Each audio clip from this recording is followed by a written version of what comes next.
Assalamualaikum warahmatullahi wabarakatuh. Perkenalkan, nama saya Eva Nur Yulianti, NIM 87767536. Hari ini saya akan praktik IPA modul 3 yaitu makanan dengan kegiatan praktikum 3 yaitu pencernaan makanan.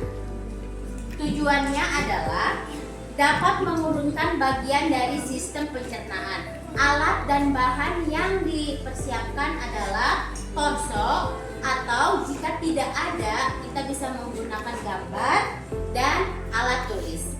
Di sini saya akan menjelaskan urutan sistem bagian pencernaan pada manusia. Di sini terdapat torso atau alat peraga yang menampilkan pencernaan manusia. Namun di sini torso ini tidak lengkap, bagiannya tidak lengkap. Namun saya sudah mengprint gambarnya seperti ini. Di sini adalah urutan bagian dalam pencernaan makanan. Yang pertama ada mulut. Di sini ada mulut. Yang kedua ada kerongkongan. Di sini ada kerongkongan. Yang ketiga ada lambung. Untuk lambung ini tidak lengkap bagiannya. Yang ketiga lambung, yang keempat adalah usus halus, dan yang kelima usus besar, terakhir adalah anus. Pencernaan pertama kali terjadi pada mulut. Makanan dimasukkan ke dalam mulut lalu dikunyah dengan bantuan gigi dan juga air liur yang mengandung enzim amilase. Enzim amilase berfungsi untuk memecahkan karbohidrat menjadi glukosa sederhana. Proses pencernaan ini disebut dengan pencernaan mekanik atau kunyahan, dan pencernaan kimiawi atau enzimatis. Selanjutnya adalah sistem pencernaan yang kedua, yaitu adalah kerongkongan. Makanan yang telah dikunyah itu berupa bolus atau makanan yang sudah agak halus. Setelah itu dia masuk ke dalam kerongkongan dengan dorongan yang disebut dengan gerak peristaltik.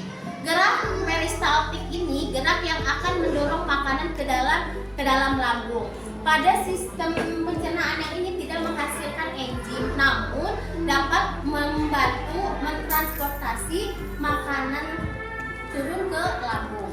Dan selanjutnya pada sistem pencernaan manusia yaitu lambung. Pada lambung terletak pada bawah dada kita. Nah, lambung berfungsi untuk menghancurkan makanan kita. Di dalam lambung itu ada yang namanya enzim pepsin. Enzim pepsin itu berfungsi untuk menghancurkan karbohidrat, protein, dan lemak dalam lambungnya. Selanjutnya, di dalam lambung setelah makanan kita hancur itu akan berupa bubur atau juga pasta. Selanjutnya, bubur makanan yang halus itu masuk ke dalam usus halus. Di dalam usus halus, makanan akan melewati 3 usus, yaitu yang pertama adalah usus 12 jari atau duodenum, jejunum, dan ileum. Di dalam usus halus akan terjadi penyerapan sari makanan yang akan diedarkan dalam tubuh kita. Kemudian sistem pencernaan selanjutnya yaitu usus besar. Kita bisa melihat usus besar dari torso yang ada di sini. Ini adalah usus besar. Atau lebih jelasnya lagi, ada gambar. Di sini ada usus besar. Nah, usus besar ini makanan yang tidak diserap oleh usus halus akan lari kepada usus besar.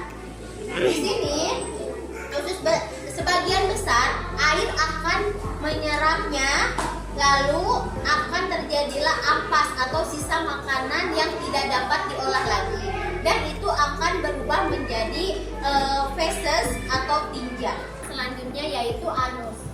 Di sini ada anus, letak anus ada di sini.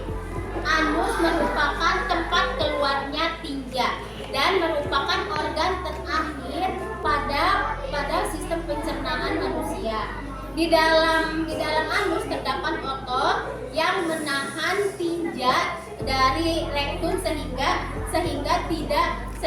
otot itu menahan tinja tidak keluar secara spontan.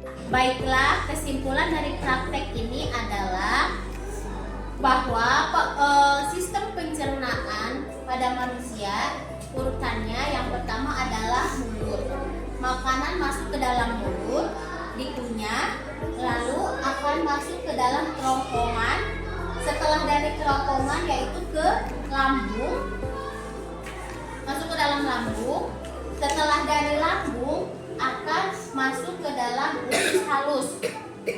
Setelah dari usus halus akan sisa-sisa makanan dari usus halus itu diserap oleh usus besar yang sebagian besar diserap oleh air dan setelah itu akan ke anus. Anus itu yaitu tempatnya tinja, lalu ada rektum, dan di dalam anus itu merupakan organ terakhir, bagian terakhir pada sistem pencernaan manusia. Demikianlah kesimpulan yang saya paparkan pada praktik ini. Terima kasih. Wassalamualaikum warahmatullahi wabarakatuh.